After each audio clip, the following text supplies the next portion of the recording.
안녕하세요. 저는 한국예방성교회 윤대호 다니엘 신부라고 합니다. 이번 가톨릭 둘레 특강을 맞아서 여러분들과 함께 인사하고 또 시간을 보낼 수 있게 돼서 정말로 기쁩니다. 제가 주로 강의를 나가거나 피정 지도 같은 거를 할 때 주변 분들께서 참석하신 분들께서 이렇게 말씀을 하시곤 해요. 신부님 약장사 같습니다. 제가 뭐 달변이라서 그런 건 아니고요. 사실 이런저런 강의를 하면서 중간에 끼워 팔기로 이런저런 이야기들을 좀 덧붙여서 많이 하는 편이라서 그런데요. 오늘도 강의를 하면서 아마 몇 가지의 끼워 팔기가 있지 않을까 생각합니다. 아무튼 오늘 첫 번째 강의 주제어는 안 그래 보이지만 저는 이라는 주제로 강의를 준비해 보았습니다. 일단은 이 말이 어떤 의미인지 여러분들이 궁금해 하실 것 같은데요. 뭐 궁금해 해주셨으면 좋겠습니다. 일단은 시작 기도부터 함께 바치도록 하겠습니다. 시작 기도로 성가 한 곡을 준비했는데요. 차분하게 가사를 음미하시면서 그렇게 함께 기도 드리도록 하겠습니다. 성부와 성자와 성령의 이름으로 아멘. 주 나의 목자시여 당신 목소리로 날 부르옵소서. 나 당신의 음성을 따라가오니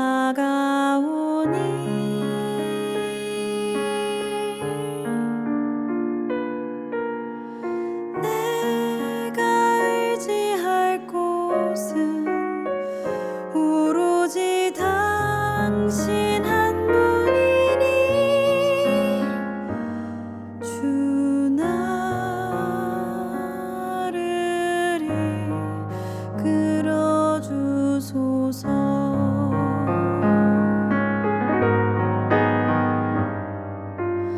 어둠의 골짜기에서 헤매어 올 때 당신 계신 곳 내게 알려주소서.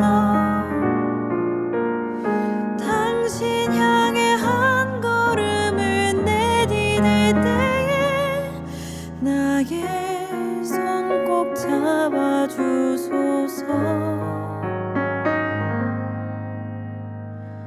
주 나의 목자시여 당신 목소리로 날 부르옵소서.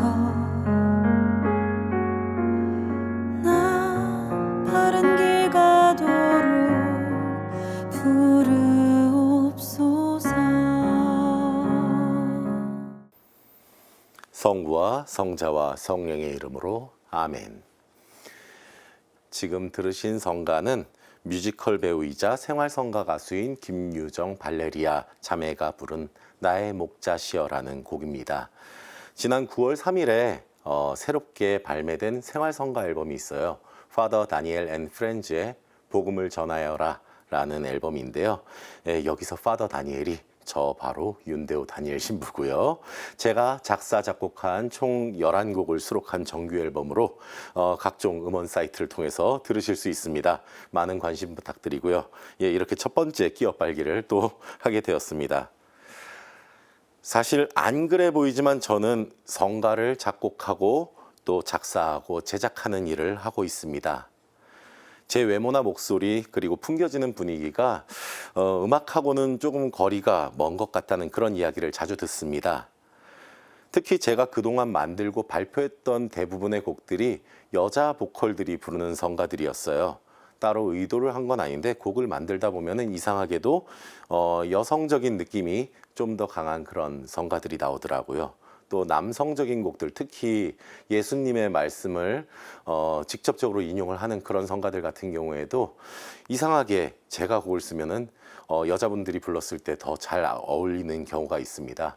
그래서 안 그래 보이지만 저는 성가를 만드는 신부고 또 약간 여성 보컬곡에 특화된 그런 작곡하는 신부라고 말할 수 있겠습니다.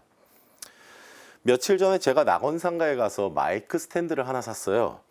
가게 사장님께서 대뜸 그러시더라고요. 목사님이세요?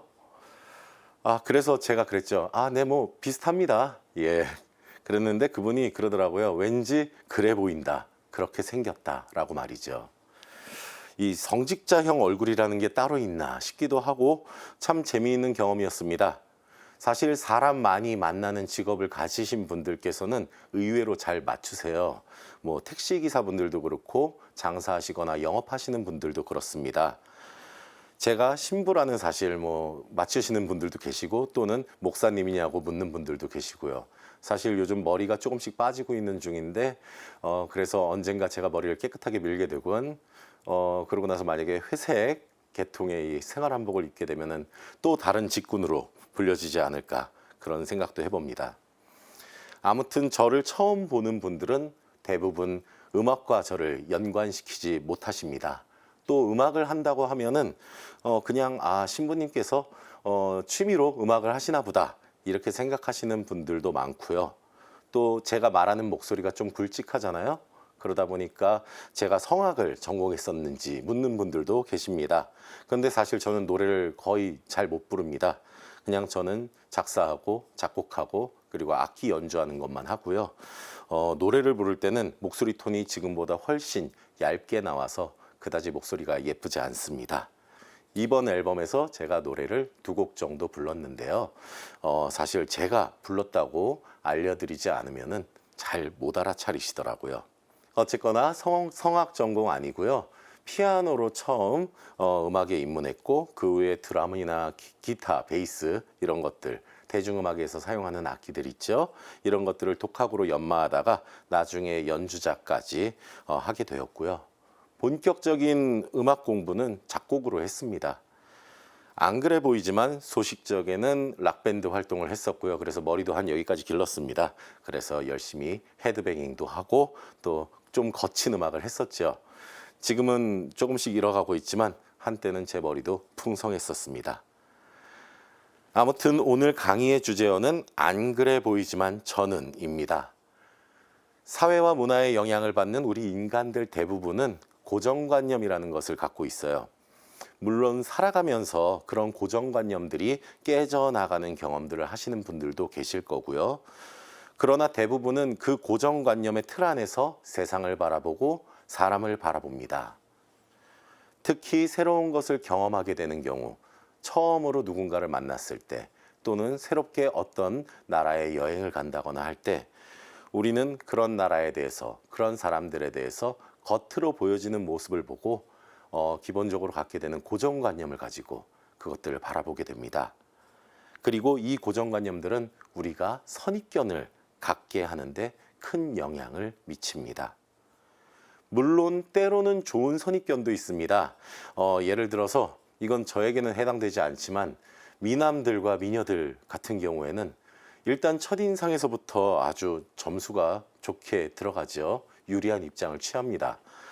그런 게 있잖아요. 심성이 착해요. 그런데 심지어 잘생기기까지 했다. 그러면 얼마나 좋겠습니까? 반면에 정말로 인성도 좋고 착하고 친절하고 그런 사람인데 인상이 좀 거칠단 말이죠. 또는 저처럼 덩치가 이렇게 커서 좀 가만히 있어도 위압감을 주는 사람들이 있어요. 이런 경우에 특히나 저도 지금 이렇게 나름대로 미소를 짓고 있지만 만약에 무표정하게 있다 생각해 보세요. 기본적으로 다른 사람들이 그런 사람들한테 다가가기가 쉽지 않습니다. 이런 경우에는 관계를 잘 맺기 위해서 더 많은 노력이 필요합니다. 나의 친절함과 상냥함이 잘 드러날 수 있는 그런 노력을 해야 하고요. 그래서 말하고 이런 것도 조금 더 조심해야 되죠. 어쨌거나 긍정적인 선입견도 있을 수 있지만 부정적인 선입견도 있습니다. 그리고 안타깝게도 대부분의 선입견들은 부정적인 경우가 많습니다.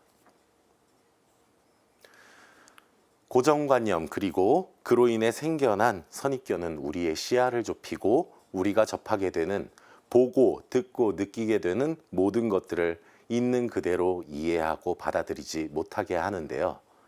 이 선입견이 고착이 되면은 곧 편견이 생기게 됩니다.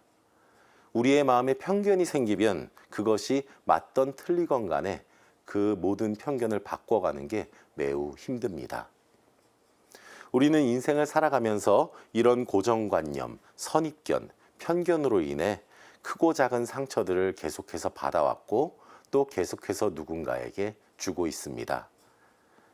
저 역시도 마찬가지로 이런 고정관념, 선입견, 편견들로 인해서 힘들어했던 적이 있었고 지금도 그런 걸 깨나가기 위해서 노력을 많이 하고 있습니다. 또 반대로 저 역시도 누군가에게 상처를 주기도 했었습니다. 그래서 오늘 강의의 주제를 안 그래 보이지만 저는 이라고 잡은 것입니다. 아마 지금 여러분들도 저를 보시면서 겉으로 보여지는 모습으로 어떤 고정관념에 근거한 선입견을 갖기 시작하셨을 수도 있습니다. 그래서 일단 이 4번의 강의를 잘 하기 위해서 고정관념과 선입견을 깨고 시작해 볼까 합니다. 제가 강의를 시작하면서 저를 한국외방선교회 윤대호 다니엘 신부라고 소개해 드렸는데요. 좀 더 자세히 소개해 보겠습니다. 안 그래 보이지만 저는 캄보디아에서 10년째 선교 활동을 하고 있는 선교사제입니다. 보통 해외에서 선교 활동을 하고 계신 신부님들에 대한 어떤 이미지들이 있어요. 여러분들이 상상하시는. 제가 사진을 준비했는데요. 지금 보시는 사진에 나온 분들은 제 선배 신부님들이십니다. 캄보디아에서 활동하고 있는 선배 2분, 후배 1분, 지금 1분은 한국에서 다시 근무 중이신데요. 전반적으로 보시면 아시겠지만 좀 마르셨죠? 그리고 검게 탔고요. 이렇게 딱 봐도 기본적으로 사람들이 봤을 때 이 사람은 선교사 같다라는 그런 느낌의 그런 이미지입니다. 그런데 저 같은 경우에는 어떻죠? 되게 잘 먹고 잘 살게 생겼습니다. 실제로 잘 먹기도 하는데요. 어쨌거나 피부도 하얗고 그리고 또 살도 남들보다 많이 쪄 있죠. 그러다 보니까 많은 경우 제가 캄보디아에서 선교하는 선교사제다 하면 의외다라는 그런 반응을 보이고 계십니다. 또 10년이나 있었다 그러면은 더 의외다라는 반응을 보이십니다. 사실 제 피부가 원래는 정말 백옥같이 하였습니다. 그런데 지금 이게 탄 겁니다. 봄바탕이 그런데 워낙에 하얗다 보니까 그다지 타 보이지 않는 것 뿐입니다. 게다가 여러분들께서는 제가 음악을 했다라는 이야기를 방금 전에 시작하면서 이미 들으셨죠. 그러니까 음악을 했는데 또 피부도 하얗고 살도 넉넉하고 이러니까 제가 좀 곱게 자랐다라고 생각하시는 분들도 있어요. 고생 같은 거는 전혀 모르고 자랐을 것이다 라는 선입견을 갖고 저에게 또 말을 건네시는 분들이 계십니다. 물론 그렇게까지 고생했다고 말하기는 힘든데 저도 사실은 나름대로 어려웠던 시절들을 겪었습니다. 제가 고등학생 때 한국에서 IMF가 터졌습니다. 사실 IMF 이전에는 그래도 비교적 저희 집은 부족함 없었던 것 같아요. 저는 부족함 없이 잘하기는 했었어요. 그런데 IMF 때 집이 많이 어려워졌습니다. 그래서 대학교 가기 전에도 좀 많이 힘들었죠. 학비에 대한 부담도 컸고요. 그래서 그 시절에 특히 대학 가기 전에 저는 일당 잡부도 뛰고 배달도 했었고요. 또 대형마트 창고에서 물건 나르는 일도 했었습니다.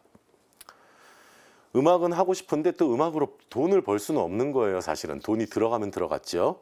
그래서 정말로 닥치는 대로 일을 했습니다. 특히 제가 일당 잡부 했을 때 기억이 많이 나는데요. 그 당시에 보통 5시 반 정도에 이제 길동역, 제가 살던 동네예요. 길동역 앞에 있는 어떤 인력사무소에 갑니다. 그러면 그 사무소가 3층에 있는데 1층에서부터 계단 따라서 쭉 사람들이 이미 서 있는 거예요. 일자리 받으려고 서 있는 분들이셨죠. 그러면은 6시에 사무소 문이 열립니다. 그러면 먼저 기술이 있는 사람들부터 부르기 시작합니다. 조적을 할 줄 아는 사람, 벽돌 쌓기죠. 그리고 미장하는 사람들, 또 건설 현장에서 사용하는 공구들을 다룰 줄 아는 사람들, 이런 분들 먼저 고용이 돼서 출발하고 나면은 그 다음에 잡부를 이제 온 순서대로 뽑게 됩니다. 어느 날 좀 늦어갖고 앞에 사람들이 많으면은 허탕치고 돌아가는 날들도 있었어요. 근데 보통은 5시 반쯤 가서 기다리면 웬만하면은 일자리를 잡을 수 있었습니다. 그래서 그때 저는 건설 현장 중에서도 이제 해체 현장 있죠. 리모델링을 하거나 그런 현장. 거기에서 일을 하면서 하루 종일 먼지를 뒤집어 쓰고 일을 했었습니다. 당시에 식사 시간이랑 이 참을 먹는 시간이 있어요. 이것 빼면은 하루 보통 8시간 정도 일하는데요. 당시 정말로 열심히 일을 해갖고 버는 일당이 5만 원이었습니다. 그러면은 인력사무소에 10%를 또 띄워드려야 돼요. 그러니까 실제로 제 돈에 들어오는 현금은, 제 손에 들어오는 현금은 45,000원이었죠. 그 45,000원을 받는데 그게 얼마나 귀합고 또 고마운지 모르겠더라고요. 아무튼 하루 종일 몸을 쓰고 힘들게 일하고 먼지도 뒤집어 썼으니까 그래도 목에 낀 먼지라도 빼내자라는 심정으로 동네 호프집에 갑니다. 그래서 그때 1000cc 맥주 1000cc 마시면은 그게 딱 2,000원이었어요. 2,000원이 안 됐나? 아마 2,000원 정도 됐던 걸로 기억하는데요. 거기에다가 기본 안주로 나오는 뻥과자 있잖아요. 그거 딱 먹고 이제 집에 가서 씻고 자는 거죠. 뭐 이렇게 말씀드렸으면은 제가 고생 없이 자랐다라고 생각하는 분들은 이제 없으시리라고 생각합니다. 제가 선교사처럼 잘 보이지 않는 가장 큰 이유는 아마도 제 커다란 몸 때문이 아닐까 생각합니다. 지금 이렇게 영상으로 보이는 이미지가 어떨지는 잘 모르겠어요. 제가 또 얼굴도 되게 큰데 몸이 워낙에 크다 보니까 화면으로 보면 얼굴이 되게 작아 보이거든요. 그래서 어떻게 보일지는 모르겠는데 지금 사진 하나를 준비했어요. 저희 본당 교우들하고 함께 있는 사진인데 여성의 날에 저희 자매님들께 꽃을 선물하는 장면입니다. 보시다시피 제가 압도적으로 많이 큽니다. 이 캄보디아 사람들 사이에 껴 있으면은 마치도 걸리버 여행기를 보는 것 같은 그런 이미지죠.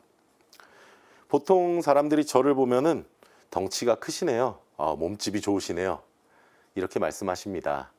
어느 누구도 직접적으로 이렇게 얘기하지 않습니다. 뚱뚱하시네요. 그런데 사실 돌려서 말해서 그렇지 제 귀엔 어차피 뚱뚱하다는 소리로 다 들립니다. 예, 제일 좋은 건 그냥 제 외모에 대해서 아무런 얘기 안 하시는 게 좋은데 정말로 아무 말 안 하시는 분들은 한 번도 못 봤던 것 같습니다. 지나가면서라도 좀 몸이 좋으시네요. 이렇게 얘기하면서 돌려서 말씀을 하시죠. 아무튼 뚱뚱한 사람에 대해서 보편적으로 갖고 있는 고정관념들이 있어요. 이게 절대로 맞는 게 아닌데도 불구하고 뚱뚱한 사람은 이럴 것이다, 저럴 것이다 라는 그런 생각들이 있는 거예요. 예를 들어서 뚱뚱한 사람은 게으르다, 뭐 행동이 느리다, 둔감하다, 잠이 많다, 뭐 많이 먹는다 이런 것들 있잖아요. 그런 고정관념들로 인해서 막상 제가 선교사제가 되겠다고 했을 때 걱정이나 우려를 하는 분들도 많았고 당시 신학교에서 양성을 담당했던 분들 중에서는요, 제가 선교사가 될 자질이 없다고 생각하시는 분들도 계셨습니다. 저라는 사람을 직접 겪어보지도 않고서 그냥 보여지는 그 이미지대로 그렇게 평가했던 거죠. 그런데 뚱뚱한 사람에 대한 고정관념들 중에서 저한테 해당되는 것들은 거의 없습니다, 사실. 저뿐만 아니라 실제로 몸집이 이렇게 저처럼 크신 분들 중에는 이런 보편적인 고정관념하고 맞아떨어지는 분들이 별로 없습니다. 일단 뚱뚱한 사람은 많이 먹을 것이라고 많이들 생각하시죠. 이거는 저 같은 경우에는 반은 맞고 반은 틀립니다. 옛날에는 정말 많이 먹었습니다. 그런데 지금은 많이 안 먹습니다. 예, 많이 안 먹은 지 꽤 오래됐어요. 예전에는 보통 라면 3개를 끓인 다음에 그걸 먹고 밥을 또 한 공기 반 이상을 말아서 먹었었어요. 근데 지금은 라면 1개 먹으면 충분하고 가끔 오늘은 좀 많이 배고프다 그러면은 라면 1개에 이제 밥 반 공기 정도 말아 먹는 정도. 이 정도는 사실은 일반적인 분들 다 먹을 수는 있는 양이잖아요, 사실. 그리고 식당에 가면 그냥 저는 남들처럼 1인분 시켜서 먹습니다. 뭐 다른 걸 추가로 주문한다거나 이러지도 않고요. 정말로 배가 고프면은 뭐 더 주문할 수도 있겠죠. 그런데 보통은 요즘은 먹고 싶은 생각이 그렇게까지 들지 않습니다. 그래서 먹을 만큼만 먹고 더 안 먹고요. 그렇다고 해서 못 먹는 거는 또 아닙니다. 그냥 욕구가 없는 거죠. 이번에 한국에 와서 여러 사람들을 만나면서 식사를 하는데 같이 있는 분들이 계속해서 물어보시는 거예요. 안 부족하시냐고. 그래서 안 부족하다고 이야기를 하는데 아무도 믿지 않습니다. 그러면서 기어코 뭔가를 더 주문하십니다. 그러면 저는 충분한데 음식이 더 나오니까 아깝잖아요. 그분들은 정작 시켜주시고 당신들은 또 안 먹어요. 그러니까 누가 먹어야겠어요? 제가 먹어야죠. 말씀드렸다시피 먹으려고 마음먹으면 먹을 수는 있으니까 먹는데 그래서 그렇게 먹으면 또 옆에서 그러시죠. 거봐 부족했네. 부족하셨어. 잘 시켰죠? 딱 이렇게 얘기하시는데 감사한 마음은 감사한 마음인데 마냥 그게 기분이 좋은 것만은 아닙니다, 사실.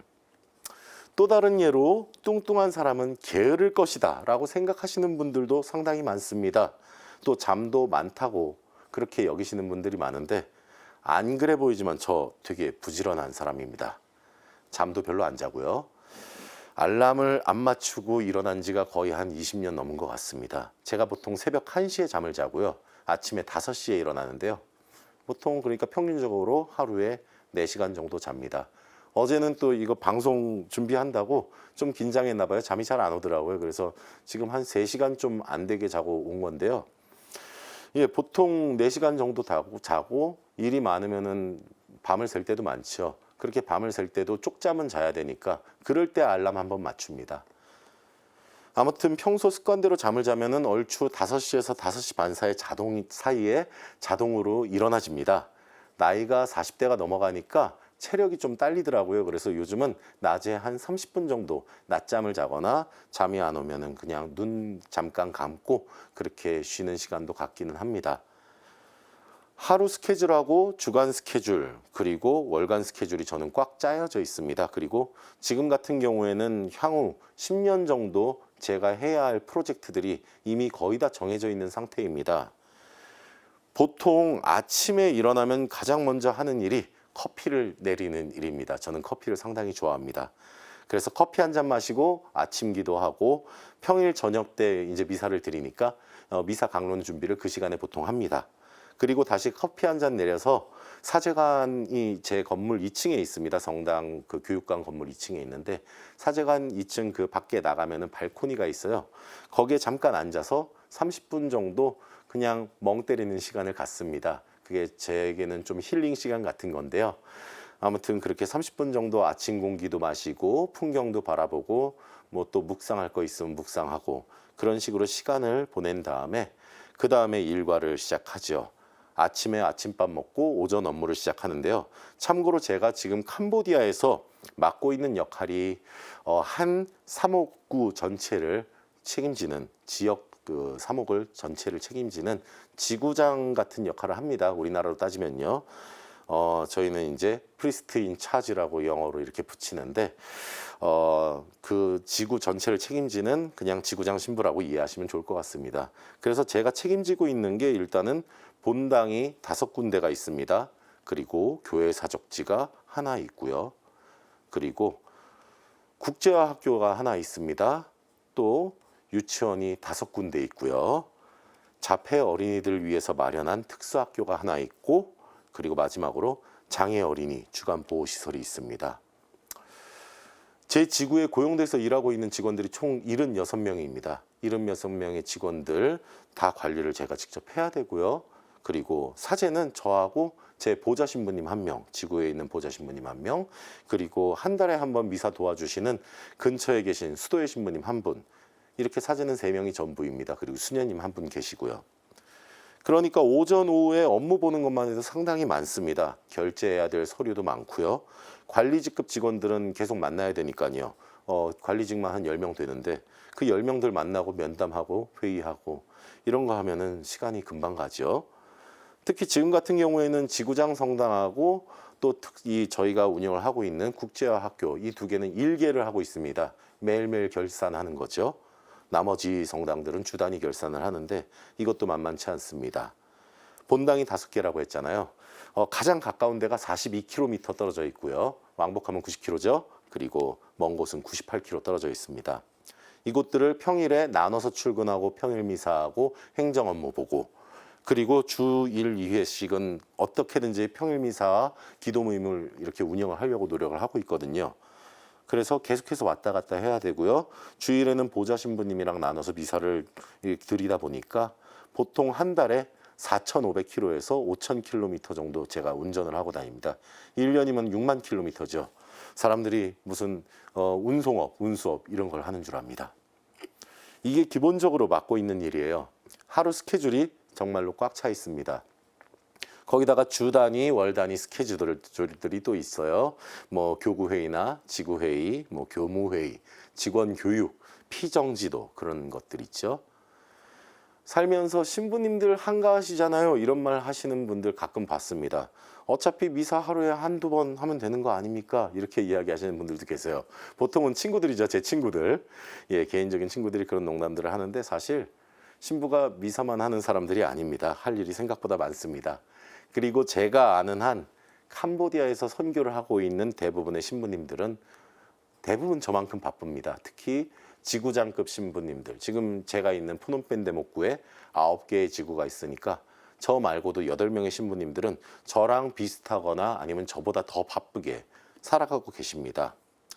그런데 저는 여기다가 추가로 하는 일들이 또 있습니다. 일단은 제가 이제 작곡을 한다는 얘기를 했잖아요.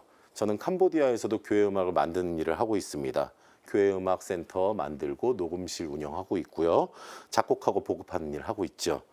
또 교회 문서, 기도서, 예절서 같은 것들 번역하고 만드는 일도 해야 되고요. 또 저는 또 제 유튜브 채널도 운영을 하고 있습니다. 예, 이 유튜브 채널 이름이 되게 요란 뻑적지근한데 사실은 캄보디아에 있는 젊은 친구들한테 음악을 가르쳐 주겠다고 그렇게 유튜브 채널을 만들었는데 요즘은 한국어로 된 영상들을 더 많이 올리고 있습니다. 아무튼 여기서 유튜브 홍보를 하는 건 아니니까 그냥 검색하셔갖고 한번 봐주시면 좋을 것 같습니다. 아무튼 그것 외에도 장기적으로 진행하는 프로젝트들이 또 있다고 말씀드렸죠. 이런 프로젝트들은 주로 건축 쪽 일들입니다. 또 그 밖에도 교회의 10년 뒤, 20년 뒤를 준비하는 프로젝트들도 있죠. 아무튼 언어 연수 기간 제외하고 약 7년 정도 제가 사목을 해왔는데요. 7년 동안 성당 4개 리모델링, 구조 변경 이런 거 했고요. 학교, 유치원, 도서관, 마을 화장실 이런 것들 건설하고 리모델링 했고요. 상하수도 공사도 했었습니다. 마을이 침수되는 지역에 있어서 말이죠. 성모동산이나 납골당, 또 공동묘지 이런 것들도 만들었습니다. 제가 계산을 해보니까 보통 반년에 한 번 걸로 건설을 하고 있더라고요. 건설도 제가 기획하고 구상하는 대로 되게 좀 잘 하고 싶은 거예요. 그러니까 어떻게 해야 되겠어요? 직접 설계를 해야 됩니다. 그러니까 설계를 하려면은 결국에는 프로그램을 공부해야겠죠. 그래서 CAD 공부하고 또 이걸 또 조감도로 만들어야 되니까 3D 디자인하는 프로그램도 공부를 하고요. 그렇게 해서 이제 지금 보시는 그림 같은 이런 성당도 제가 지금 이제 현재 지으려고 준비하고 있는 건데 아직 최종적인 렌더링을 하지는 않았습니다. 그런데 이런 느낌으로 지금 성당을 새로 지으려고 디자인한 것도 있습니다. 아무튼 제대로 하려고 밤마다 공부하고 또 일하고 또 퇴근 이후 시간대도 퇴근이란 표현은 웃기지만요. 예, 저녁 먹은 다음 시간대에도 계속 일을 하다 보니까 일이 어느 정도 끝나면 새벽 1시가 되는 거예요. 그래서 그때 자는 거고 또 새벽에 일찍 일어나는 거고요. 앞으로 10년 동안 할 일이 지금 보시는 이 성당을 짓는 걸 비롯해서 또 성당 2군데를 더 지어야 되고요. 왜냐하면 성당이 없어서 그런 겁니다. 저희 신자들 지금 유치원 건물에서 미사 드리고 계시고 그리고 돈사 개조해 갖고 만든 데서 미사하고 계신데 예, 좀 제대로 된 공간에서 미사 드릴 수 있도록 하기 위해서 성당을 이제 준비하고 있는 거고요. 또 성지 개발도 해야 되고요. 이렇게 말씀드렸으니까 이제 뚱뚱하니까 이럴 것이다 라는 그 기준이 저한테는 그래도 안 통하지 않습니까? 예, 전 좀 그렇게 여쭤보고 싶네요. 그런 고정관념을 저한테 대입시키면은 저는 되게 서운합니다, 사실. 이게 웃자고 하는 얘기지만 제가 지금 게으르고 싶어도 게으를 시간이 없습니다. 그래서 저 신부 게을러서 저렇게 뚱뚱한 거 아니야?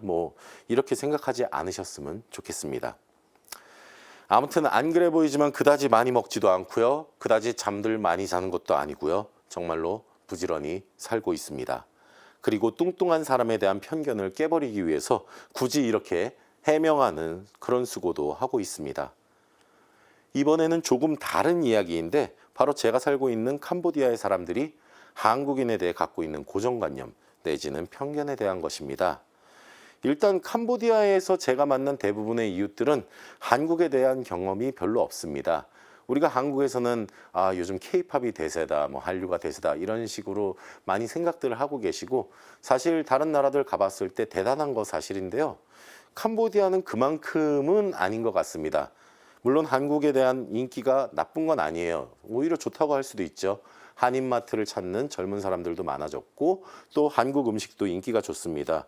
그 불닭 으로 시작하는 그 매운 라면 있잖아요. 이거 일반 그냥 슈퍼마켓, 캄보디아인들이 그냥 평범하게 이용하는 슈퍼마켓에서도 다 팔고 있고, 그리고 소주도 많이 팔고요. 그리고 그런 것들을 즐겨 먹는 그런 분위기입니다. 또 매니악한 젊은 친구들은 그 케이팝 가사들을 또 외워서 다 따라 부를 수 있는 정도기도 해요. 그렇지만 보편적으로 봤을 때는 그냥 한국에 대해서 그런 나라구나, 요런 나라구나, 잘 사는 나라구나, 요 정도의 이미지라고 보시는 게 더 좋을 것 같습니다. 그래서 제가 새롭게 본당을 발령받아서 갈 때마다 사람들이 한국인이니까 뭐 이렇겠지라고 생각하면서 저한테 이렇게 좀 잘해 주시려고 하는 것들이 있어요. 그래서 새로 부임을 해서 신자집을 방문한다거나 아니면 저희 직원들하고 같이 식사를 할 때 보면은 음식을 준비해 주시는데 일단 매운 음식 준비해 놓고요. 소주나 맥주를 준비해 놓습니다. 이분들이 아마도 한국 드라마를 보면서 한국 사람들이 매운 음식 잘 먹는다는 것도 불닭 그 면도 유명하니까 매운 거를 한국인들이 잘 먹는다는 거를 알고 있고 또 소주 잘 마시는 것들도 알고 계신 것 같은데 사실 제가 매운 음식 아예 못 먹거든요. 맵찔이라고 하죠. 예, 그리고 저는 술을 안 마십니다. 예, 그래서 여러분 신자분들께서 준비를 다 해놓으셨는데 제가 맛있게 먹어드리지 못해서 정말 죄송하지요. 또 제가 이제 뼛속까지 한국인이기는 한데요. 제가 김치도 안 먹습니다. 잘 어릴 때부터 편식을 했어요, 사실. 지금 와서 생각해 보면 그 편식이 저에게는 더 유리한 거죠. 김치를 구하기 힘든 나라에서 김치 없이 잘 살 수 있으니까요. 근데 저희 본당에 이제 수녀님이 계신데 캄보디아 분이세요. 한국인들이 김치를 매일같이 먹는다는 걸 아시고서는 김치 담그는 법을 배우셨습니다. 그리고 제가 올 때 맞춰갖고 김치를 왕창 담가 놓으신 거예요. 그런데 그냥 담근 것도 아니고 엄청나게 맵게 담그신 거예요. 그래서 맵지라도 않았으면 제가 어떻게라도 좀 먹는 성의를 보여드렸을 텐데 정말로 매워서 그냥 한두 조각 먹고 더 이상은 못 먹겠더라고요. 그래서 예의상 수녀님이 꺼내 놓으실 때마다 제가 한두 조각씩은 계속 먹기는 합니다. 그렇지만 도저히 그 양이 줄어들지 않고 있습니다. 예, 거의 8개월 됐는데 8개월 동안 수녀님이 처음 담가놨던 김치 그대로 있습니다. 아무튼 우리 캄보디아 교우들한테 한국 사람들은 매운 거 잘 먹고 술 좋아하고 김치가 반드시 필요한 사람들이란 인식이 있고요. 그리고 저는 그 고정관념을 저희 동네 사람들한테는 어느 정도 깨놓고 있긴 하죠. 그리고 또 캄보디아 사람들 기본적으로 한국인이 좀 그래도 돈이 많은 사람들이라고 여기기는 합니다. 일단 캄보디아에 한국인 관광객들이 또 많이 계시고 또 교민분들도 많이 계세요. 그래서 캄보디아인들이 보기에는 대체로 한국 사람들이 돈이 많아 보이는 거예요. 돈이 많으니까 그렇게 여행을 많이 온다라고 생각하고 이사 와서 사는 공간들도 비교적 그래도 부유한 사람들 내지는 중산층들이 사는 그런 동네에서 많이 살기 때문이죠. 그래서 제가 항상 새 임지에 갈 때마다 초반에 한두 달 정도는 많은 사람들이 저한테 찾아와서 개인적인 부탁을 하곤 합니다. 제가 이렇게 어렵습니다. 좀 도와주십시오. 뭐 좀 아이가 학교를 가야 되는데 학비를 도와주십시오. 뭐 병원에 가야 되는데 약을 좀 사야 되는데 여러 가지 도움을 청하시는 분들이 계속 옵니다. 그냥 와갖고 돈 좀 도와주세요 이렇게 얘기하시는 분들도 있어요. 그런데 이분들이 사실은 요구하는 게 그렇게 큰 돈이 드는 일들은 아니에요. 5달러 내지 10달러 우리나라 돈으로 하면은 한 6,000원에서 12,000원 정도 되는 수준의 돈이 그게 없어서 와서 신부를 일부러 기다리고 그래서 만나서 부탁을 하는 경우들입니다. 신자분들도 있고 신자가 아닌 분들도 오십니다. 그래도 이제 사람들은 기대를 하는 거죠. 새로운 신부님이 한국인이라니까 좀 도와주시지 않을까 이런 기대로 오시는데 하루에 적게는 2-3명에서 많으면 4-5명씩 오시는데 이게 참 많이 저도 부담스럽고 어렵습니다. 특히 아이들까지 데리고 와서 이렇게 기다리고 있는 모습 보면은 좀 마음이 많이 힘들죠, 저도. 물론 아무것도 모르던 초보 선교사 시절에는요, 그냥 도와줬었어요. 뭐 5달러 그래, 뭐 좀 줄이고 아끼면은 괜찮아, 나 충분히 도와줄 수 있어. 이렇게 생각하고 도와드렸는데 당장에 힘든 사람들을 외면할 수는 없으니까요. 그런데 그 다음날 되면은 이분의 친구가 오고 옆집 사람이 오고 옆집 사람의 형제가 오고 계속 옵니다. 끊임없이 사람들이 와서 도와달라고 하고 제가 만약에 없으면은 다른 신부님한테 가고 또 우리 성당 직원들한테 와서 또 계속 부탁하고 얘기 잘해달라고 말이죠. 지금은 이제는 잘 도와드리지 않습니다. 미안한 마음이 들지만 개인적으로 도움을 요청하는 사람들한테 개인적인 도움은 베풀지 않습니다.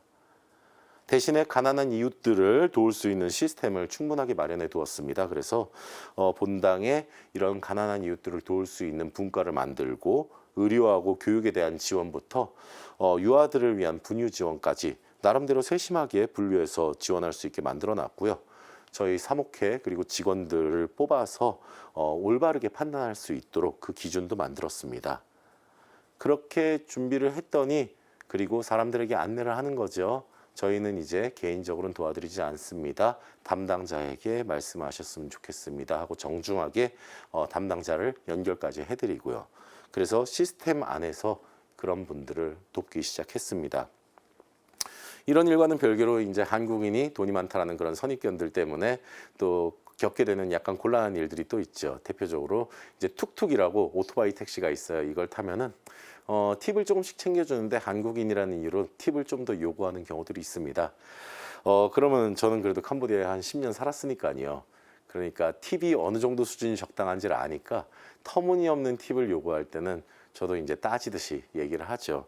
내가 좀 살아봤는데 당신처럼 요구하는 사람 처음 봤어요. 이렇게 캄보디아어로 얘기하면 그냥 웃으면서 그냥 기본 팁만 받고 그럽니다.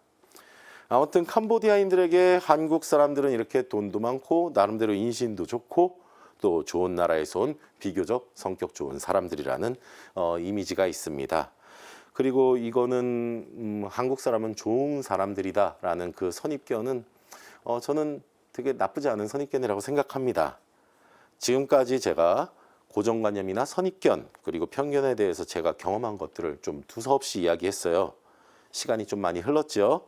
그래서 사실 오늘 진짜로 제가 하고 싶었던 이야기를 이제서야 시작해 볼까 합니다. 안 그래 보이지만 제가 캄보디아의 선교사라서 말이죠. 예, 가톨릭 교회는 현재 거의 모든 나라에 선교사들이 파견되어 있습니다. 북한을 포함해서 아주 소수의 국가에만 선교사가 없는 걸로 알고 있습니다. 그리고 대부분의 나라에는 많던 적던 간에 이미 세례를 받은 교우들이 있고 세례를 받기 위해 준비하는 분들이 계시죠. 캄보디아에도 지금 전국적으로 2만 1,000명의 신자분들이 계십니다. 그중 제가 맡고 있는 푸놈펜 데목구의 깜뽀깹 지구, 이 지구에는 5개의 본당에 총 500여 명의 교우분들이 계십니다. 올해 부활 때 총 17명의 청소년들과 성인들이 세례를 받았습니다. 지금 사진에 보이시죠? 이곳이 쭌길이라고 하는 마을에 있는 성요셉 성당입니다. 제가 맡고 있는 본당들 가운데서 가장 큰 성당이에요. 등록된 교우들이 300명 정도 되고요. 미사 참여율이 50% 정도 됩니다. 상당히 높죠. 보통 우리는 20%, 25% 정도라고 보는데 캄보디아에서도 50%면 상당히 높은 숫자입니다. 여기에 어깨에 자색띠를 두른 사람들이 예비자들입니다. 예비자들은 입교 예식을 통해서 저 띠를 수여받게 되고요. 부활 성야 때 세례식을 거행한 다음에 우리나라에서는 보통 미사뽀를 씌워드리잖아요. 예, 캄보디아에서는 저 자색띠를 흰색 띠로 바꿔서 매게 됩니다. 아무튼 세례자 17명은 작은 숫자처럼 보이실 거예요. 그렇지만 비율적으로 생각해 보시면 이게 얼마나 많은 사람들인지 얼마나 큰 숫자인지 느끼실 수 있으실 것입니다. 이 17명이 쉽게 세례를 받은 게 아닙니다. 캄보디아에서 세례를 받으려면 적어도 2년 이상의 시간이 걸립니다. 예비자로 등록하기 전 교육을 받아야 되고요. 가톨릭 교회의 전통에 따라서 입교 예식을 2단계에 걸쳐서 치르게 되죠. 그렇게 오랜 시간을 교육받고 준비해서 가톨릭 신자가 되는 거예요. 그래서 어떤 이들은 해맑게 웃기도 하고요. 세례받을 때. 또 어떤 이들은 눈물을 흘리기도 합니다. 아주 기쁘고 또 영광스러운 순간이 아닐 수 없습니다. 새롭게 세례를 받은 17명 모두 사실은 상당히 가난한 환경에서 살아가고 있습니다. 이들뿐만 아니라 대부분의 우리 교우들은 가난한 편입니다. 대부분이 농사를 짓는데 소작농들이거나 성당에서 마련한 농지에서 농사를 지으면서 생계를 유지하시는 분들입니다. 아이들은 성당 부설 유치원에서 무료로 공부를 하고요. 또 형편이 어렵지만 공부를 계속하고 싶다면 그런 청소년들에게는 여러 가지 장학금 제도를 또 알아봐줘서 그렇게 공부를 계속하게 해줍니다. 그런데 이렇게 사진을 보시면은 옷도 예쁘게 입고 화장도 예쁘게 하고 그렇게까지 가난해 보이지 않으실 수도 있습니다. 사실 이거는 부활절입니다. 그리고 성당에 오는 날이죠. 성당에 오는 그것도 가장 큰 축제일이니까 집에 있는 가장 예쁘고 깔끔한 옷, 그리고 어떻게 보면은 이제 명절 때나 입는 옷이죠. 이런 것들을 입고 오는 거고, 옛날에 우리나라에 보면 화장품 아줌마라고 이렇게 동네마다 돌아다니시는 아주머니들 계셨잖아요. 그런 외판원 분들, 예, 비슷하게 그렇게 출장 화장하고 머리 세팅을 해주는 이런 또 일을 하시는 분들이 계신데, 우리나라 돈으로 한 3,000원 정도면은 화장부터 머리 세팅까지 다 해줍니다. 이것도 사실은 싼 돈은 아니에요. 싼 값은 아닌데, 그거 어쩌다 한번, 그것도 부활절 그런 때 하는 거고, 세례를 받는 그런 날 하는 건데, 이런 사진들 저는 사실 저희 교우분들께 이런 좀 어렵고 힘든 그런 모습들을 보여드리는 걸 싫어서 그래갖고 예쁜 사진들만 골라서 저희 또 다른 한국에 계신 교우분들께 보여드리곤 하는데, 이런 사진만 보고선 이렇게 말씀하시는 분들이 계세요. 생각한 것만큼 가난하진 않은 것 같네요. 라는 식으로 말이죠. 어감이 딱 그거예요. 안 가난한 것 같은데요. 캄보디아 교회와 우리 교우들이 가난하는 거는 다들 아는 사실이고, 그리고 우리 각자가 가지고 있는 가난의 기준이라는 게 있습니다. 어떤 분들은 아프리카의 기아들 정도는 돼야지 가난하다고 말할 수 있는 거 아닌가 라고 하시는 분들도 계실 거고, 어떤 분들은 그보다 기준이 좀 더 느슨하신 분들도 계시겠죠. 그런데 제가 여러분들께 말씀드리고 싶은 게 있습니다. 여러분들께서 우리 캄보디아의 교우분들을 보실 때, 비단 캄보디아뿐만 아니라 선교지에 있는 우리의 교우분들을 보실 때, 그분들이 우리의 교우다라는 것에 초점을 맞춰서 보시는지, 아니면 그냥 가난한 사람들의 초점을 맞춰서 보시는지를 한번 생각해 보셨으면 좋겠다는 것입니다. 사실 가난한 사람들인 거는 맞는데, 그보다 우선적으로 여러분들이 기억해 주셨으면 하는 거는, 이분들이 우리랑 똑같이 성부와 성자와 성령의 이름으로 세례를 받았다는 사실, 그리고 우리와 똑같은 그리스도의 몸과 피를 받아 모신 그리스도인이라는 사실입니다. 이 사실을 잊은 채 그냥 가난한 사람으로, 그냥 보편적 인류애를 근거로 한 우리의 도움이 필요한 사람들 정도로만 생각하시지 않으셨으면 좋겠습니다. 제가 사실 지금 3년 만에 휴가를 들어온 겁니다. 그런데 지금 매주 목금 미사를 다니고 있습니다. 예, 제가 맡고 있는 또 다른 성당들, 예, 그 중에서도 지금 가장 공사가 시급한 곳에 성당을 짓기 위해서 모금을 하고 있는데, 예, 홍보도 하고 말이죠. 이 둘레 특강이 모금을 위해서 나온 건 아니니까 여러분들 오해하지 않으셨으면 좋겠습니다. 아무튼 성전 없이 20년 동안 야외에서 또 돼지우리를 개조해서 만든 경당에서 미사를 드리면서 유지해온 성당 공동체가 있습니다. 브렉브로라는 성 베드로 성당 공동체인데, 이 돼지우리가, 아니 경당이죠. 예, 경당이 무너지고 있습니다. 비는 진작부터 새고 있고, 예, 벽이 갈라지고 벌어져서 조만간 폐쇄를 해야 할 상황입니다. 그래서 성전 건립하겠다고 사실상 휴가를 휴가처럼 못 보내고 이렇게 지내고 있습니다. 그렇게 열심히 이 상황을 홍보하고 있는데, 어떤 분들이 그러시더라고요. 거기보다 더 가난한 나라에 더 가난한 사람들도 있잖아요. 그 사람들 우물 파주고 옷이랑 신발도 사주고 그런 일 하는 게 더 의미 있지 않나 생각합니다. 이렇게 말씀하시면서 저의 이런 홍보에 이의를 제기하시는 분들도 계셨습니다. 그러면 저도 이렇게 말씀드립니다. 네, 가난한 이웃들 돕는 거 아주 좋은 일이고 훌륭한 일입니다. 그 일 계속해서 열심히 하셨으면 좋겠습니다. 그런데 저는 가난한 이웃을 돕자고 이런 얘기를 하는 게 아닙니다.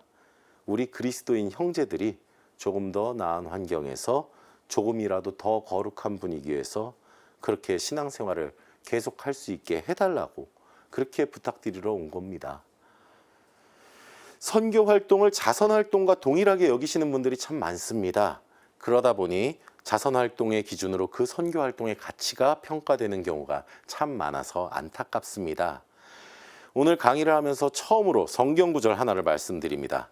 마테오복음 28장 19절에서 20절까지의 말씀인데요.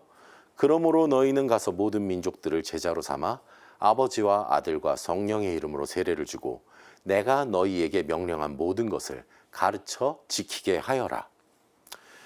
예수님께서는 우리에게 이 선교의 사명을 부여하셨고 그래서 교회는 처음부터 지금까지 본질적으로 선교적입니다. 교회의 선교의 핵심은 바로 복음 선포와 세례를 통한 구원으로의 초대입니다.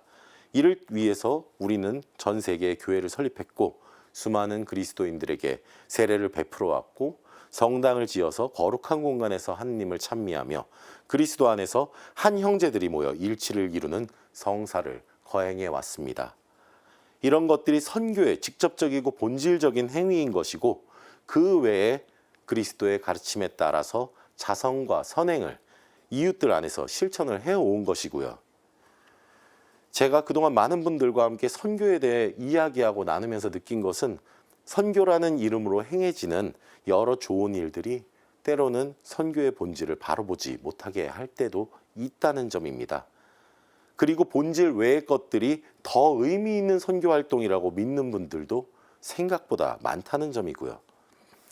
다 좋은 일들입니다. 좋은 일들인데 그렇지만 제가 정말로 좋아하고 사랑하고 그리고 제 온 열정을 불태우고 있는 이 선교에 대해서 여러분들이 조금 더 잘 알아주셨으면 하는 바람에서 오늘 강의의 끄트머리에 이렇게 제 생각을 나누어 보았습니다. 마지막으로 제가 어찌됐든 간에 오늘의 강의를 고정관념 그리고 선입견, 편견 이런 것에 대해서 이야기를 했잖아요. 이런 것들을 완전하게 없애는 건 아마도 힘들 것 같습니다. 그리고 우리가 평생 끌어안고 가야 하는 어떻게 보면 숙제 같은 것일지도 모릅니다. 완전한 해결 방법은 없을 것 같지만 그래도 더 나은 관계를 만들어 나가기 위해서 우리가 이런 것들을 줄여갈 수 있는 방법이 좀 있지 않을까 생각합니다. 두 가지를 생각해 봤는데요. 첫 번째, 누군가 나에 대해 선입견이나 편견을 가지고 있다고 여겨진다면 일단 오늘 제가 한 것처럼 해명을 하십시오. 나 그런 사람 아닙니다. 저 그렇지 않아요. 그냥 솔직하게 이야기하는 겁니다. 우리가 의도치 않아도 어차피 잘못 보여질 수 있어요. 그리고 잘못 이해할 수 있고요. 그게 그 사람의 잘못도 아닙니다. 그런데 그것으로 말미암아 우리가 불편하면 어떡합니까? 그러니까 먼저 그 사람이 상대방이 나에게 대해서 좀 잘못된 선입견을 갖고 있다 생각되면은 물어보고 저 그런 사람 아니다 라고 해명하는 거, 솔직하게 해명하는 거, 그것도 하나의 대화의 시작이 되겠죠. 두 번째로 만약에 내가 상대방에 대해 갖고 있는 생각에 선입견이나 편견이 있다고 느껴지신다면 예의를 갖춰서 물어보세요. 혹시 제가 잘못 알고 있는 건 아닌가 해서 여쭤봅니다 라고 말 한마디 하시면 됩니다.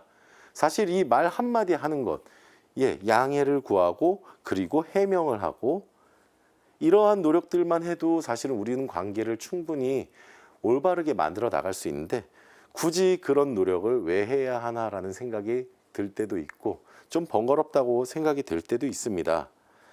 그러니까 제가 이렇게 말씀드린 두 가지 방법은 어떻게 보면은 깊게 알고 지내고 싶은 사람들, 앞으로 계속해서 관계를 좋게 만들어 가고 싶은 분들이 계시다면 그렇게 열심히 노력하시라는 말씀을 드리는 거고요. 그렇게까지 하고 싶지 않다 하면은 제가 굳이 이렇게 여러분들께 그렇게 하라고 말씀드리기도 그렇죠. 그렇지만 저희가 아무런 노력을 하지 않는다면은 그 찝찝함은 계속해서 남을 것입니다. 예수님께서도 공생활 내내 사람들의 고정관념과 편견으로 어려움을 겪으셨습니다. 나자렛에서 뭐 좋을 게 나올 게 있나 이런 편견들이 있었죠. 저 사람은 요셉과 마리아의 아들이 아닌가, 그 형제들을 우리는 다 알고 있는데 이런 사람들의 대우들을 다 받으면서도 예수님께서는 마지막에 돌아가시고 부활하심으로써 당신을 증명해내셨습니다. 그리고 사람들이 가지고 있던 고정관념을 완벽하게 깨버리시고 선입견과 편견을 모두 날려버리셨습니다. 아무튼 여러분을 둘러싸고 있는 여러 고정관념과 편견으로부터 자유로워지시기를 바라면서 또한 선교에 대해서도 여러분들께서 더 많은 관심을 가지시기를 바라면서 오늘 강의 마치도록 하겠습니다. 감사합니다. 나의 목자시여 당신의 향기로 날 품어주소서.